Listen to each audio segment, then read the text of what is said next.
qui lui permettent. Désolé, on va revenir sur le chanvre juste après. Noémie, Voilà. on vous laisse parler. Vous êtes de quel secteur? Je crois que c'est l'énergie partagée, c'est ça? Oui, Non? bonjour. Est-ce que vous m'entendez? Très bien. Oui, très bien. On vous voit aussi. Oui, nous, on a initié. Donc, moi, je suis de l'Agence régionale énergie-environnement en Auvergne-Rhône-Alpes. Et Merci on d'être m'a là. dit de demander un témoignage sur les centrales villageoises, qui sont au départ, qui étaient une expérimentation dans les parcs naturels régionaux pour produire différemment des énergies renouvelables en associant les territoires, donc les citoyens, les collectivités et les entreprises locales, dans une démarche de co-construction, comme ça a été un petit peu dit précédemment. Et cette expérimentation s'est transformée en modèle qui essaime aujourd'hui dans plusieurs territoires. Donc, il y a actuellement 33 territoires en France qui sont impliqués dans une démarche de centrale villageoise, c'est-à-dire dans une société locale qui a une gouvernance de type coopérative, dans laquelle les citoyens, les collectivités, voire les entreprises locales sont actionnaires. Et ces collectifs portent directement des projets de production d'énergie. Pour l'instant, beaucoup sur le solaire, mais à terme sur différentes filières. Et voilà. Et le principe de ces centrales villageoises, qui est basé sur une charte de valeurs, c'est effectivement de travailler en lien étroit avec les territoires, avec les collectivités notamment. On n'envisage pas d'avoir des projets qui soient complètement décorrélés, on va dire, des objectifs énergétiques des territoires. Donc, c'est vrai que les communes et les intercommunalités sont très présentes dans ces projets. Voilà. Noémie, comment vous avez réussi à convaincre les concitoyens de passer à l'énergie renouvelable? Comment vous faites? Comment ça se traduit? Quel est votre discours? Alors, quand on a lancé l'expérimentation, c'était en 2010-2011. Ça n'a pas été simple parce que, on va dire qu'il existait très peu de projets d'énergie citoyenne en France. Donc, on était vraiment au tout début. Et en plus, on n'avait pas de modèle très précis à proposer sur le plan juridique ou financier. Donc, c'est passé par énormément de réunions publiques, de réunions privées, enfin de pédagogie auprès des citoyens pour faire prendre un petit peu la sauce. Et sont venus, on va dire, ceux qui avaient envie de effectivement co-construire le projet. Donc, c'est vrai que tout le modèle a été construit collectivement. Mais ça a pris du temps, ça a pris beaucoup de temps, ça a pris au moins 2 ans sur les projets pilotes pour faire émerger les premiers collectifs. Aujourd'hui, on a un modèle qui est plus précis, donc on va dire que c'est plus facile pour les gens d'y voir clair. On est quand même relativement sollicité, il y a une sensibilité quand même à la fois aux énergies renouvelables, à la transition énergétique et aussi à l'argument de dire qu'on va placer de l'argent dans des projets qui sont proches de chez soi. Donc voilà, donc c'est quand même relativement parlant aux gens qui participent. Noémie, est-ce que vous travaillez donc avec les entreprises locales de distribution d'électricité? Oui, oui, bien sûr, oui. Est-ce que vous pouvez nous en parler? Parce que j'aimerais faire le raccord avec ce qu'a dit Joe Spiegel tout à l'heure. C'est-à-dire que vous avez compris qu'il faisait des tribunes citoyennes pour parler de l'intérêt général. La résilience fait partie de l'intérêt général. Savoir comment on va continuer à produire de l'électricité, ne serait-ce que pour avoir de l'eau potable, parce que si on a une rupture de charge électrique, Pablo Servigne ou Gauthier Chapelle l'explique très bien, même l'eau peut être touchée. Et Dieu sait que 3 jours sans eau, on est mort. Donc, la résilience s'inscrit là-dedans. Et donc, les ELD peuvent être vraiment une notion d'intérêt général. Entreprise locale de distribution, c'est pas faire la guerre à EDF, puisque j'ai compris qu'on renvoyait aussi dans le réseau. Mais c'est se préparer aux défis futurs. Donc, est-ce que vous pouvez nous parler des ELD et raccrocher ça avec ce qu'expliquait Joe Spiegel? Est-ce qu'il nous faudrait beaucoup plus de tribunes citoyennes pour prendre conscience de l'importance de créer ces ELD? Alors, sur les gestionnaires de réseau, alors, pour l'instant, dans tous les territoires où on a été, on était sur des territoires où le gestionnaire était Enedis. Donc, on a effectivement eu à se confronter à Enedis pour les questions de raccordement au réseau, qui ont été un des points de difficulté techniques, notamment en milieu rural où les réseaux sont moins denses et donc où parfois les coûts de raccordement ont été bloquants pour les projets. On a travaillé de près avec eux, notamment sur l'évolution un peu des pratiques, progressivement essayer de développer un peu des démonstrateurs pour voir quelles solutions on pourrait mettre en œuvre pour faciliter, on va dire, et augmenter le taux de pénétration des énergies renouvelables dans les réseaux électriques. Pour ce qui est de la question de la qualité de fourniture, d'approvisionnement, coupure, etc., qui pourrait nécessiter de mettre en œuvre des moyens de stockage. Alors, c'est vrai qu'on est quand même rarement concerné, sur les territoires, en tout cas, qu'on connaît. On a souvent quand même des très bons taux d'approvisionnement. Ceci dit, on a un site sur lequel c'est problématique et sur lequel on a lancé une expérimentation dite d'autoconsommation collective, où là, justement, l'objectif, c'est à l'échelle d'un cœur de village de pouvoir travailler sur un dispositif dans lequel on aurait de la consommation directe des particuliers, enfin des habitants, donc mairie, il y a un restaurant, il y a des agriculteurs, etc. Consommation directe auprès de la production locale. Donc ça se fait à titre expérimental et ça intègre des notions de pilotage, stockage qui pourraient permettre en cas de coupure sur le réseau basse tension de pouvoir passer quelques jours de façon autonome. Mais voilà, cette question d'îlotage, elle est vraiment ponctuelle, elle dépend vraiment des territoires. C'est plutôt effectivement sur les territoires de montagne en bout de ligne qu'on va avoir cette préoccupation. C'est moins le cas sur d'autres sites.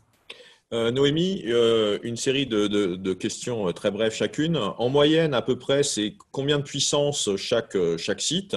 C'est combien de temps d'installation, enfin, pour que le site soit opérationnel? Et c'est aussi combien de personnes qui vont être couvertes par une installation en général? Pour l'instant, on est sur des petits sites. Donc, en fait, ça fonctionne par tranche. Donc, une société locale, déjà, il faut qu'elle se constitue, il faut qu'elle réussisse à avoir des actionnaires qui apportent du financement. Donc, selon les territoires, on est entre 50 et 200, 250 actionnaires, hein, c'est très variable. Et puis, les tranches, donc en fait, ce sont des groupements d'installations photovoltaïques qui sont réalisés simultanément. Elles peuvent représenter entre 50 et 250 kilowatts. Sachant que l'objectif, c'est que ces sociétés locales, elles puissent développer plein de projets dans le temps. Hein. Donc, ce n'est pas uniquement quelques toits photovoltaïques. L'idée, c'est que derrière, elles puissent faire de la petite hydraulique, des économies d'énergie et vraiment se mettre au service en fait, des territoires pour avancer sur des actions de transition énergétique.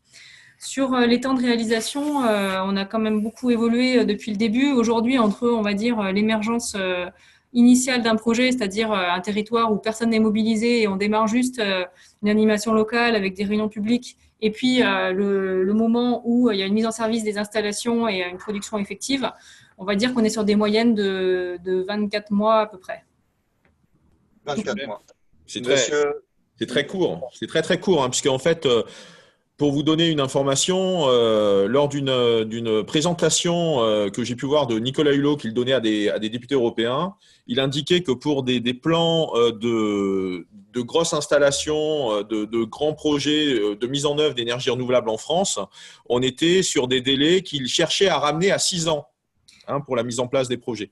Donc, puisqu'on était sur des délais qui dépassaient la dizaine d'années, voire 15 ans. Surtout sur l'éolien et l'hydraulique, effectivement. Voilà, exactement. Et donc, à son échelle, en tant que ministre, lui déjà, il est en train de se battre pour réussir à ramener les procédures qui, en France, sont plutôt, on va dire, lourdingues, quand bien même les sites soient sélectionnés correctement ou non, parce que ça, c'est un autre problème, hein, parce que, en tout cas, sur les énergies marines, je vous préviens en termes d'alerte que des sites qui ont été sélectionnés comme des sites cibles pour la mise en place d'énergie marine sont des sites qui sont des sites de réserve marine. Donc, c'est pas forcément top pour mettre du béton au fond de l'eau, quoi. Voilà. Mais donc, quand Noémie nous dit que ça se fait en 2 ans, c'est très, très court, très, très rapide, compte tenu du contexte français. OK. Monsieur Spiegel, qu'est-ce que vous pensez en termes d'éveil des consciences populaires des administrés, est-ce que vous pensez qu'on pourrait réduire les timings pour décider les personnes à s'engager dans cette transition d'énergie partagée? Mais je pense qu'il faut qu'il y ait maintenant démonstration de projets réussis et je pense que c'est l'exemplarité qui va permettre de diffuser cette démarche d'énergie décentralisée, parce qu'au fond, notre pays était marqué, et sans doute dans l'histoire, c'était compréhensible par une production d'énergie centralisée, atomique, énergie fissile. Moi, ce que je retiens dans cette démarche, c'est que c'est les initiatives citoyennes qui nous permettent de sortir progressivement de l'énergie fossile et fissile, et donc c'est avec les territoires que les choses vont changer. Et donc, il n'y a pas pour moi d'opposition entre des initiatives qui soient collectives. À Kingersheim, c'est l'inverse qui s'est produit, c'est-à-dire à l'occasion de la rénovation de la toiture de la salle polyvalente, on crée une unité de production photovoltaïque avec énergie partagée. On a demandé à des habitants d'être actionnaires. D'autres occasions, c'est les citoyens qui mobilisent les collectivités. Je pense que cette énergie décentralisée est essentielle parce que ça s'accompagne d'une démarche de démocratie construction sur le territoire, dans les circuits courts. Et en tout cas, c'est la seule façon, à mon avis, d'aller vers plus de sobriété, vers l'efficacité et la substitution énergétique. Donc, il y a là un effet d'entraînement tout à fait essentiel. Je suis obligé de vous dire, je serais presque obligé de quitter dans quelques minutes parce que j'avais promis à Fabrice Vidal d'être présent à notre déjeuner de travail à midi 15. Donc, je suis désolé, je ne sais pas à quel moment ça se termine, mais je suis vraiment embêté parce qu'on m'avait dit que c'était 50 minutes. Je ne sais pas ce que… Voilà. Je suis désolé. On va juste vous montrer, si Pierre-Yves Normand peut nous montrer le chanvre qu'il a juste à côté de lui pour voir que ça pousse. D'accord. Et après, on va laisser parler, bien sûr, Christophe Latouche, parce que c'est vraiment le spécialiste pour faire pousser, le chanvre dans la région. Vous voyez, c'est juste à côté de chez lui. Alors, l'image est un peu sombre, et voilà. Je ne vois pas. Si. Donc, sur la case Pierre-Yves Normand, il est en train de montrer son jardin avec les pousses de chanvre qui devraient être pas loin. Pierre-Yves, vous nous entendez? Oui, je vous entends. D'accord. Alors là, on a le champ de 5 hectares de la mairie qui a été préparé avec les semis qui ont été faits. Et ici, on avait mis en avance de 15 jours sur une mini parcelle test les graines. Donc, on a vu depuis hier les petits bébés plants qui commencent ici. Oh, ok. Ici, on a le bébé plant de chanvre qui va pousser sans pesticides, sans insecticides, qui va nous faire 3,50 m en 3 mois et demi, capter autant de CO2 qu'un hectare de forêt sur un an, qui va nettoyer les sols, aérer la terre et permettre de mettre ensuite un blé avec 10% de rendement en plus grâce à la biodiversité qui est créée grâce à la plante. Voilà. Merci beaucoup Pierre-Yves. On vous libère, Monsieur Spiegel. Quoi qu'il en soit, cette conférence est enregistrée. Donc nous, on va continuer et vous pourrez écouter le reste. Merci. Nous allons parler, Monsieur Alexandre, si je peux me permettre, avant que Monsieur Spiegel ne parte. Bonjour Monsieur, pour ma part, j'habite donc en moyenne montagne en Savoie et je suis notamment en lien direct avec le maire de ma commune, Édouard Meunier, qui a participé à la première conférence de SOS Maire qui a été donnée en début d'année. Je voulais savoir, vu toutes les initiatives que vous avez prises et étant en lien avec pas mal de maires autour de chez moi et notamment jusqu'à Doluce-d'Oléron, si éventuellement vous accepteriez de leur donner des conseils ponctuellement ou je ne sais pas par quel biais, échange de mails, conférences, téléphone ou ainsi de suite, afin de valoriser leur initiative localement et puis de les permettre un peu plus de conviction dans la mise en place. Avec plaisir. Il faudra juste me le dire suffisamment tôt pour que je puisse s'inscrire dans mon agenda, mais c'est bien d'échanger et de créer en fait les conditions de faire système, de changer de modèle démocratique. Et je pense qu'il y a plein de choses qui se font sur le terrain. Ce qui manque, c'est de nous mettre en lien et de mettre en réseau. Donc on va y travailler.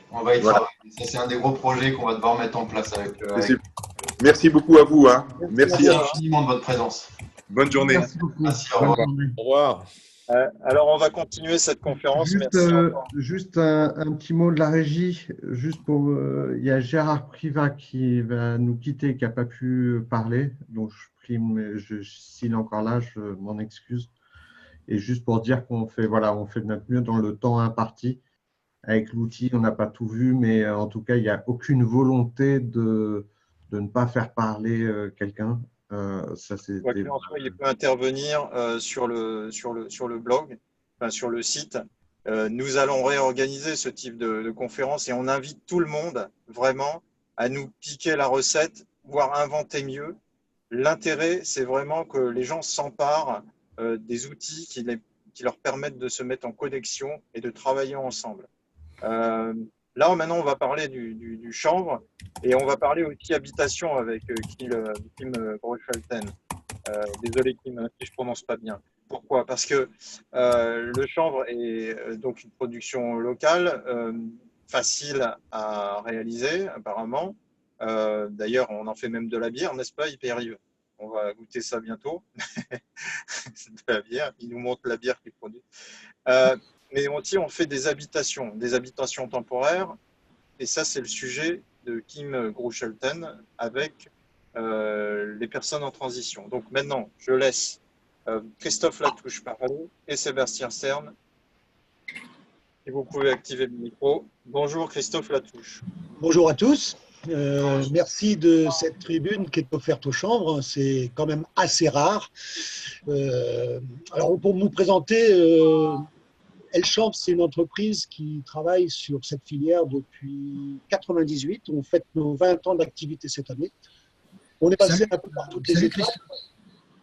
Salut Christophe. Bonjour Patrick. Donc en 98, tu étais chez les intervenants. Patrick Baronnet notamment, il a du chanvre de construction chez lui dans sa cuisine, n'est-ce pas Patrick? Alors j'en ai même, il y a des problèmes j'en ai dans mon Zoom. Mais oui, je sais bien. Bon courage. Merci. Donc on travaille sur la filière chanvre depuis 1998. On a amorcé le travail sur la construction parce qu'à l'époque, il y avait un grand vide à ce niveau-là. On a travaillé pendant de 1998 à 2002-2003 essentiellement sur la filière construction. Et on s'est intéressé à partir de 2003-2004 à la filière alimentaire, qui est en fait une filière en devenir. Alors, on parle beaucoup du chanvre comme étant une filière qui est en train de se mettre en place, qui sera peut-être une filière d'avenir, etc. Pour nous, c'est du concret depuis 20 ans. On est une entreprise avec une vingtaine de références produits, on est une dizaine d'employés, on fait 70-80 jours de salon par an. Donc, on n'est plus dans peut-être le chanvre, ça va fonctionner. On est dans une réalité de tous les jours où la filière chanvre est en train de se développer avec de très nombreux partenaires. Le gros problème de la filière chanvre a toujours été la communication. Alors, on va faire un petit point quand même sur cette plante parce que à chaque fois qu'on parle de chanvre, tout le monde a un petit sourire sur le coin des lèvres.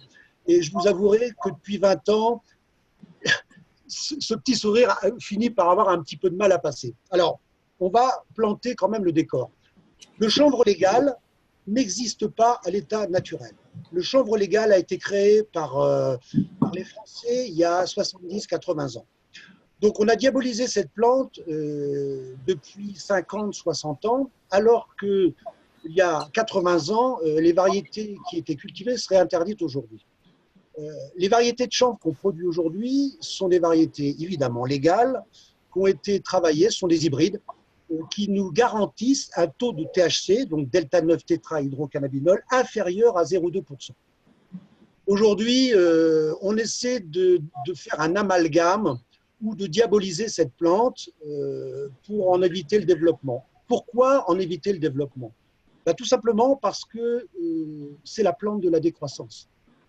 Et qu'aujourd'hui, l'industrie n'a pas du tout envie de voir développer cette plante. Alors, je vais citer quelques petits exemples rapides qu'a déjà cité tout à l'heure Pierre-Yves. Un hectare de chanvre en 120 jours de culture, c'est autant de pâte à papier qu'un hectare de résineux en 35 ans. Un hectare de chanvre, si vous le mettez en fermentation, c'est-à-dire si vous travaillez sur la méthanisation, c'est 3000 litres de méthane à l'hectare en 140 jours de culture. C'est 300 kilos de fibres à l'hectare en 120 jours. Le coton, c'est 70 fois plus polluant que le chanvre. Le chanvre était utilisé il y a 80 ans dans tous les textiles. la légendaire solidité des treillis militaires, les sacs des postes, les sacs, les sacs à pommes de terre, la corde, tout ça, les voiles, Christophe Colomb, l'Amérique, c'est du chanvre. Et pourquoi l'a-t-on abandonné? Parce qu'elle ne génère pas suffisamment de profit pour l'industrie. Alors nous, on s'est intéressé à la filière alimentaire en 2001-2002 parce que la filière construction commençait à être récupérée par l'industrie. Donc, n'étant pas, nous, sur cette voie-là, on a décidé de se pencher plus sérieusement sur la filière alimentaire et on s'est rendu compte, d'abord avec les bibliographies, et ensuite en faisant des analyses, que la graine de chanvre était une graine d'exception. Et quand je dis d'exception, vous allez comprendre. On est sur une graine avec un taux de lipides qui est à peu près à 50-60% quand on travaille sur de la graine décortiquée. Des lipides qui sont incontournables aujourd'hui. On est sur des acides gras polyinsaturés avec des charges très très importantes, très équilibrées. C'est une des huiles les plus équilibrées du marché aujourd'hui. On est sur une protéine complète, 30% environ, avec les 8 acides aminés essentiels. On joue dans la même cour que les matières carnées ou l'œuf, exactement, sauf qu'on est sur des taux de protéines 2 à 3 fois supérieurs, directement assimilables par l'organisme, cru, produit en 120 jours. Autant vous dire qu'en termes de rapport à la protéine, de rapport à l'alimentation, on est sur un produit, une fois de plus, d'exception. 120 jours de culture. C'est semé, alors nous, on n'a pas encore semé, hein, on va semer dans la deuxième partie du mois de mai. On est sur une région qui est un peu gélive. La plante risque de prendre un coup au niveau du printemps. Donc, on a plutôt tendance à laisser les beaux jours arriver, la semer d'ici 8-10 jours. Elle chanvre, c'est à peu près, cette année, ça va être à peu près 150 hectares de chanvre, majoritairement en Bretagne, un petit peu sur la périphérie pour éviter les problèmes climatiques. Je ne peux pas me permettre de mettre dans la même fenêtre météo toute ma production. Beaucoup trop risqué. On est sur une monoproduction. Il nous faut nous assurer nos besoins. Donc, on a à peu près 50 à 60% de la graine qui est produite en Bretagne. On en a un petit peu en Normandie, un petit peu dans le nord du centre du sud-ouest, un petit peu en Touraine. Et on travaille, on essaime. On essaie de monter des groupes de droite et de gauche, un petit peu, on en a quelques-uns en Auvergne, etc. Et on essaime, on essaie de mettre en place des filières qui vont permettre aux agriculteurs de travailler en direct. C'est-à-dire que El Chanvre ne veut pas s'inscrire comme une COP. On n'est ni une COP, ni un organisme stockeur, surtout pas. Aujourd'hui, je rêverais, moi, d'avoir des agriculteurs autonomes. Malheureusement, contrairement à ce qu'on entend, la culture du chanvre n'est pas simple. On vous dit, le chanvre, c'est une plante écologique, c'est incroyable, vous la semez au mois de mai, vous la récoltez fin septembre, vous ne vous en occupez pas. Oui, c'est partiellement vrai. Vous allez la semer, il faut la semer dans de bonnes conditions, chacun son métier, mais c'est au niveau de la récolte que le bas blesse. Aujourd'hui, les professionnels, les agriculteurs comme les entreprises agricoles, ce qu'on appelle les ETA, ne sont pas toutes compétentes pour récolter cette graine. Et aujourd'hui, le gros problème de la filière chanvre alimentaire, c'est un problème de qualité. On n'a pas de qualité sur la graine. C'est pour ça qu'on a décidé d'organiser notre filière d'un bout à l'autre. Aujourd'hui, malheureusement pour nous, au champ, au four, au moulin, au labo et au comptoir. Et c'est ce qui nous a permis de sécuriser la filière et d'exister aujourd'hui. Force est de constater que beaucoup de gens s'intéressent au chanvre. Combien avons-nous aujourd'hui d'entreprises qui peuvent se targuer de pouvoir gérer la filière en toute sécurité d'un bout à l'autre sur une filière bio? Et ça a été tout le combat qu'on est en train de mener aujourd'hui. Je vais devoir vous interrompre parce que comme on a un temps limité et qu'on veut montrer tout un tas de solutions, on va reprendre cette conversation une autre fois si vous le voulez bien, parce que c'est très intéressant et moi j'ai des questions à vous poser sur la géopolitique du chanvre. J'ai fait une théorie là-dessus. Est-ce qu'on peut justement faire pousser du chanvre un peu partout? Ça sera vraiment intéressant qu'on puisse reprendre cette conversation. J'aimerais laisser la parole à la start-up avant de laisser Hakim. Donc la start-up, c'est Sébastien Stern. Oui. tu es là. Est-ce que tu peux nous expliquer ce que tu fais, toi, avec le chanvre? Comment ça crée et ça fédère des emplois? Alors, vous m'entendez? Ça fonctionne? Ouais, ça Ok. marche. Alors, je remercie Pierre-Yves et Christophe pour leur intervention, qui ont extrêmement bien expliqué tout l'intérêt effectivement du chanvre sur la partie alimentaire notamment. C'est une plante qui est magique. Je reprends un petit peu les termes de Christophe. Nous, de notre côté, on est convaincus que le chanvre est une plante merveilleuse qui permet effectivement dans l'alimentaire de créer énormément de produits. C'est une plante qui a beaucoup de qualités, beaucoup de propriétés. Christophe a parlé de son ratio oméga 3, oméga 6. On peut parler aussi des antioxydants, etc. etc.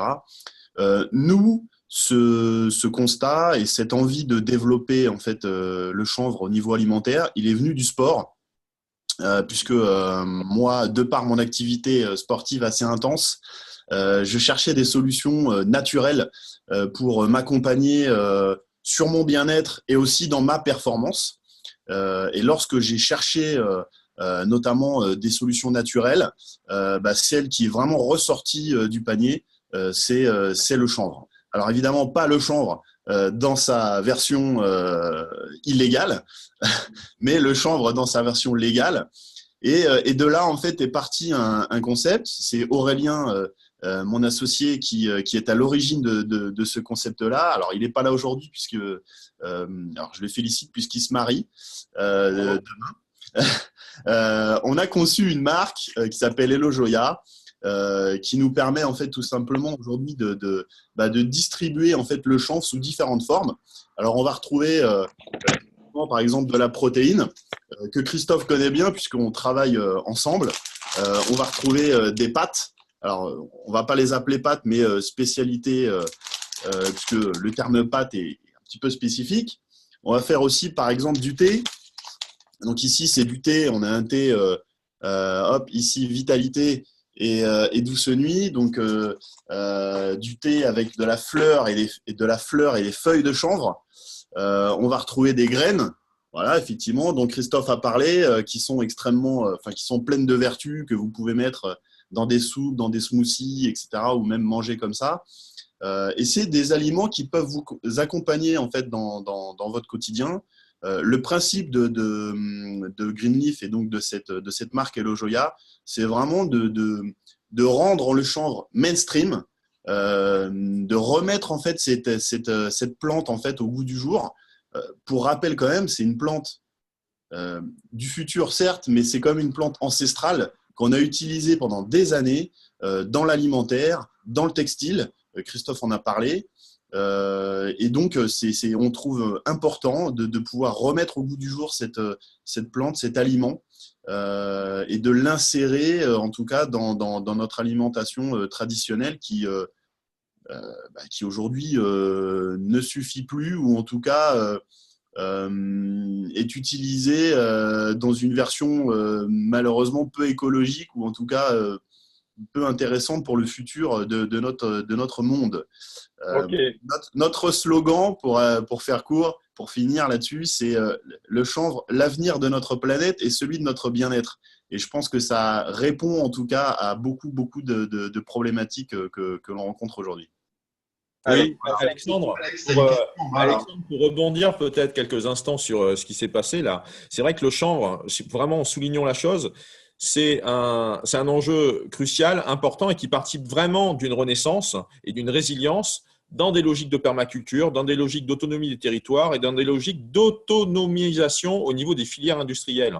Il y a deux problèmes à la fois au niveau du chanvre aujourd'hui, et je suis ravi vraiment de retrouver Christophe 15 ans après nos premières conversations au premier salon du chanvre, qui n'a pas eu de suite à la Villette à Paris. Tu t'en souviens, Christophe, quand on s'était parlé à l'époque sur la diversité des produits et de l'histoire du chanvre. C'est un produit qui a été effacé de notre mémoire collective, quasiment, hormis quelques résistants qui sont tombés dessus par hasard, mais c'est aussi parce que En gros, c'est le même enjeu qu'avec les semences et les variétés ancestrales. C'est-à-dire qu'il y a une logique du pouvoir de décider que tel type de produit est illégitime et illégal. Et on fabrique comme ça de l'effacement parce qu'à l'époque, on est dans l'ignorance. Et donc là, maintenant, on est en train de reprendre conscience de ça. Quand on parlait des textiles, il y a un produit emblématique qui est le jean. Le jean, au départ, avant d'être fait en coton, était fait en chanvre.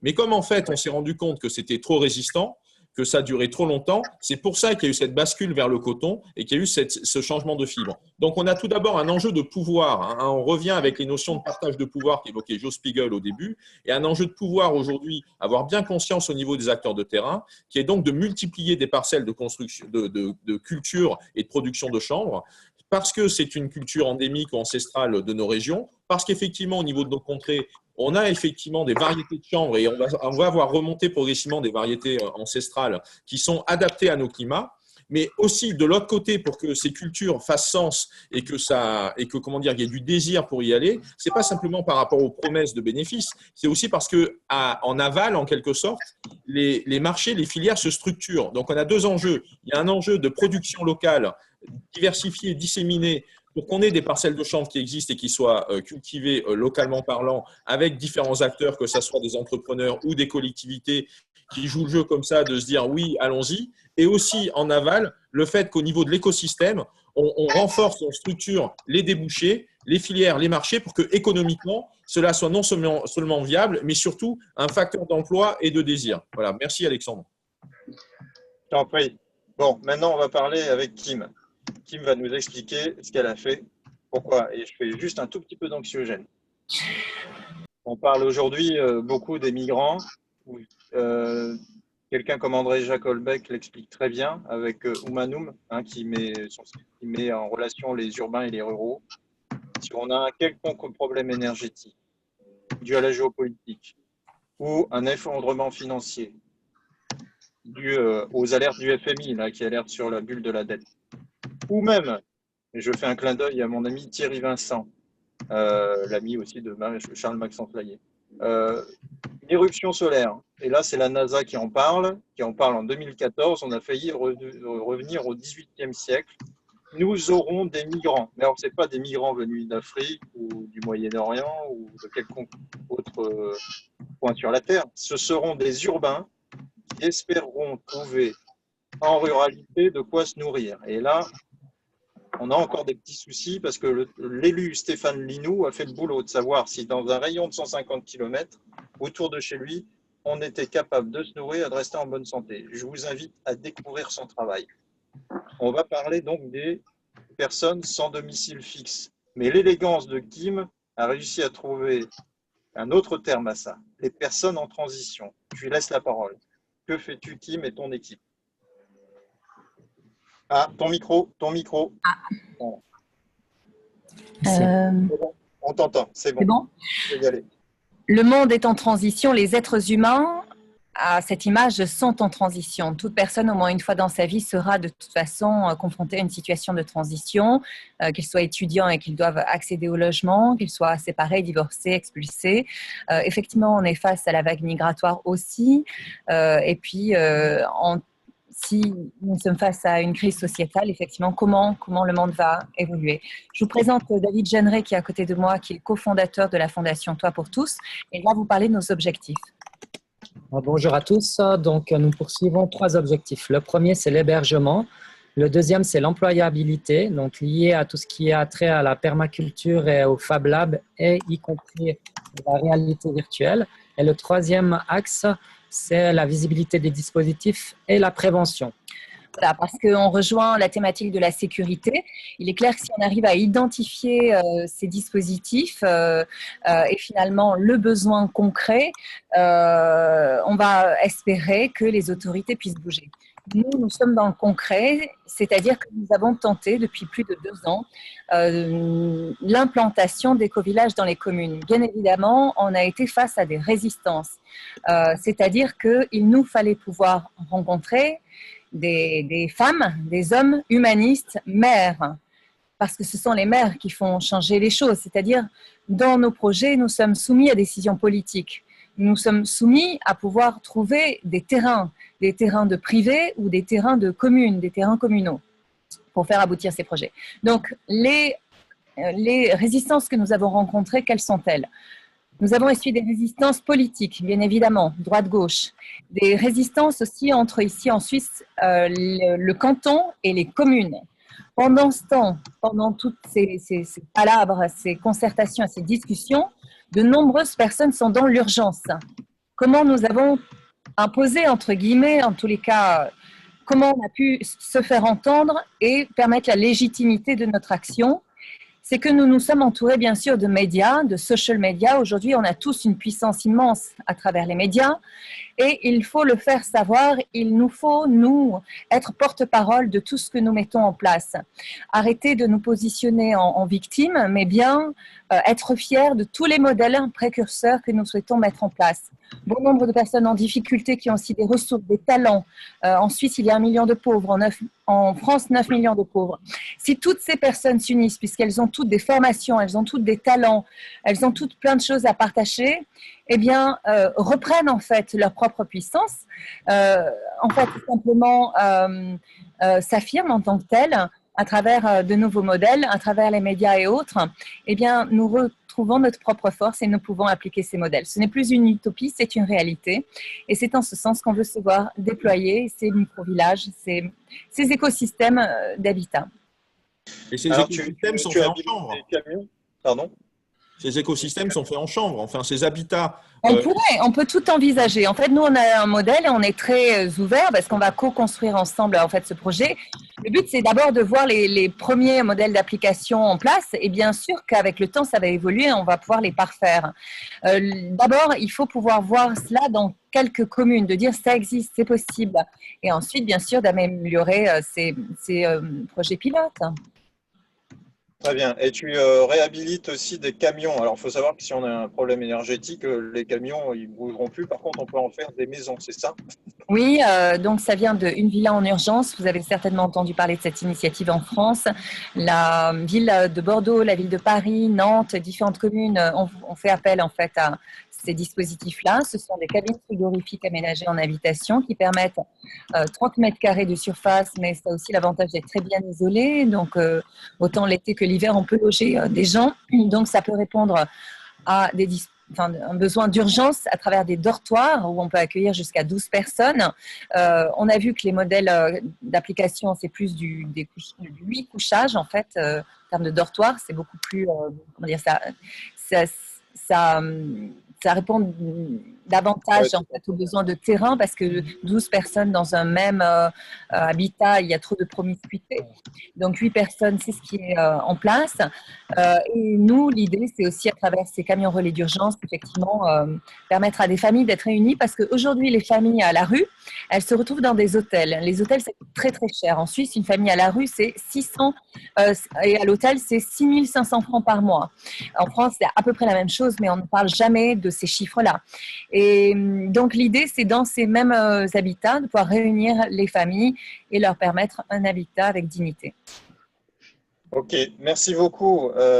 Nous avons maintenant Feriel qui est arrivée, il s'écrit.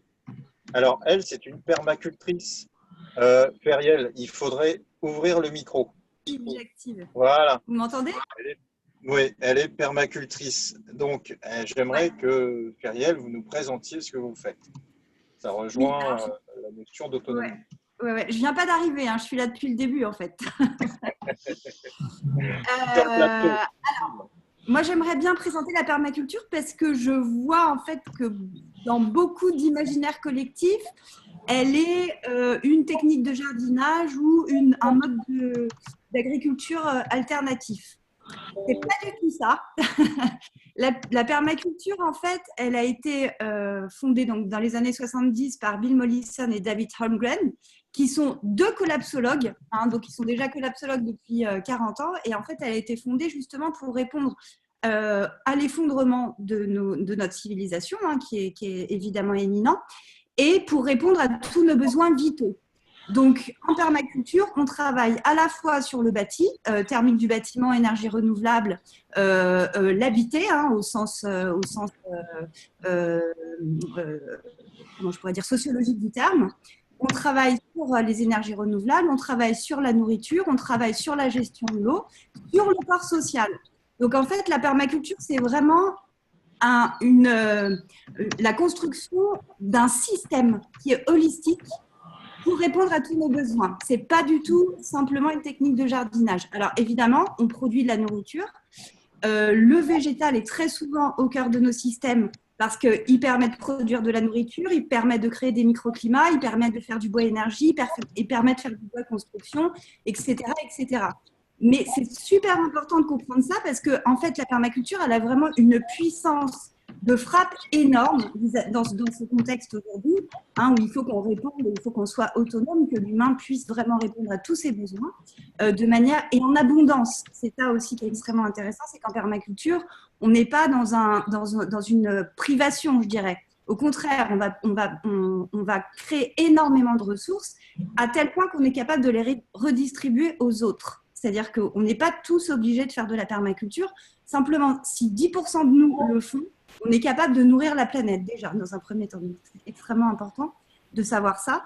Et pour moi, c'est fondamental. Et moi, c'est pour ça que j'ai changé de métier. Moi, je viens des énergies renouvelables à l'origine. Parce que pour moi, c'est la seule solution. C'est-à-dire que c'est la seule solution efficace et résiliente qui permet d'entrevoir tous nos besoins et d'y répondre de manière soutenable. Donc, moi, je travaille effectivement sur des contextes urbains, parce que ça me paraît évident que c'est dans les villes que ça va être le plus problématique, cet effondrement. Donc, je travaille sur le logement, sur la nourriture, sur la récupération des eaux pluviales, sur les énergies renouvelables. Enfin, voilà, c'est tout. En fait, je mets en place des systèmes qui vont répondre à l'ensemble de nos problématiques en ville. Mais je travaille aussi en milieu rural, donc avec des échelles qui sont différentes. Mais en fait, pour bien comprendre ce qu'est aussi la permaculture, tout le mouvement des villes en transition, qui a été monté par Rob Hopkins, c'est de la permaculture. Rob Hopkins est un designer en permaculture. Donc c'est important, voilà, c'est important de savoir ça parce que c'est vrai que si on se focalise simplement sur l'aspect technique, jardinage ou agriculture alternative, on ne comprend pas la puissance de la permaculture et il faut qu'on la comprenne parce que c'est la seule solution. Très bien, voilà. Merci Marielle. On a Karine Prunier qui va partir d'ici peu de temps, donc je voudrais la laisser intervenir maintenant. Est-ce que vous nous entendez, Karine? Moi, je vous entends. Est-ce que vous m'entendez? Très bien. Oui. Bon, super. Bon, super. Survolté. Ouais, alors ça va peut-être reprendre un peu les propos de Noémie un peu avant sur l'énergie et voilà les citoyens en tout cas qui deviennent producteurs d'énergie. Alors je ne sais pas si vous connaissez un peu les Survoltés. Donc c'est un collectif d'une 50aine de citoyens qui a décidé voilà d'utiliser l'énergie du collectif pour une fois agir pour quelque chose plutôt que contre quelque chose. Et l'idée a été, après le traumatisme des gaz de schiste, de créer quelque chose pour rendre un territoire plus autonome en énergie. Et donc, ça a été la création d'un parc photovoltaïque, donc d'une ampleur assez grande, puisque c'est de 250 kWh crête. Et alors, nous, ça nous a pris quand même 5 ans. Parce que l'énergie des citoyens peut être aussi parfois un peu contrecarrée par la non-énergie des territoires et notamment de leurs représentants. Nous, ça nous a un peu freinés. Mais voilà, aujourd'hui, le parc sort de terre. Il est inauguré le 26 mai grâce à des partenaires également. Enercop et Énergie Partagée ont été des grands acteurs pour que ce parc voit le jour. Et voilà, donc le témoignage est celui en fait de la possibilité, la concrétisation de la réappropriation de l'énergie par les citoyens, puisque ce parc est 100% géré par les citoyens en gouvernance collective. Bravo. Et ça permet donc de rendre résilient un territoire. Ça montre le pouvoir citoyen pour s'opposer aux mairies qui ne veulent pas faire le boulot parce qu'on a fait SOS maire pour les maires gentils. Et puis ceux qui s'opposent à tout. En 2020, il y a des élections. D'accord ? Donc je pense que SOS maire peut aider aussi à l'opposition quand il y a des choses qui ne sont pas faites. Voilà, on est contre personne, mais on est pour l'humain. Voilà. Merci en tout cas pour ce témoignage. On va faire venir sur le plateau aussi Thibaut Mallet, mais je voudrais avant donner la parole à Raymond Zaharia, je crois qu'il est là. Est-ce que tu vas rajouter quelque chose, Maxence? Ne me laisse pas tout seul, s'il te plaît. Non, c'est très clair pour l'instant ce qui se déroule. On voit très bien qu'on a une problématique. En gros, c'est ce que Joe Spiegel nous a présenté dès le départ et également, bien sûr, Patrick avec la visite de sa maison, c'est comment bâtir un écosystème. Et cet écosystème, il a besoin de différents éléments. Et après, moi, ce que je trouve super intéressant, et Joe reviendra sans doute pour nous en parler le moment venu, c'est cette initiative justement d'un fonds d'initiative citoyen qui permet de pouvoir soutenir, renforcer, accompagner des initiatives citoyennes. Et donc, il y a au niveau de ce partage de pouvoir, l'argent, les ressources monétaires, matérielles sont indispensables pour pouvoir concrétiser des choses. Il y a le fait de pouvoir les penser dans sa tête, il y a le fait de savoir les bâtir ensemble. Et ça, le collectif des Survoltés vient de nous partager l'info de façon très, très humaine, très, très généreuse, très spontanée. Et simultanément, on voit très bien qu'il y a le fait de structurer des choses et ça donne, par exemple, les centrales villageoises qui arrivent à essaimer alors que je pense qu'on était très nombreux au niveau du groupe ici parmi les conférenciers et aussi parmi les participants qui assistent à cette conférence, à n'avoir jamais entendu parler d'eux jusqu'à aujourd'hui. Donc voilà, c'est pour ça. On est une force vive. Je le répète, prenez notre méthodologie, inventez une autre. On utilise Zoom, mais il existe d'autres moyens. Il faut que vous empariez du débat public. Nous sommes le pouvoir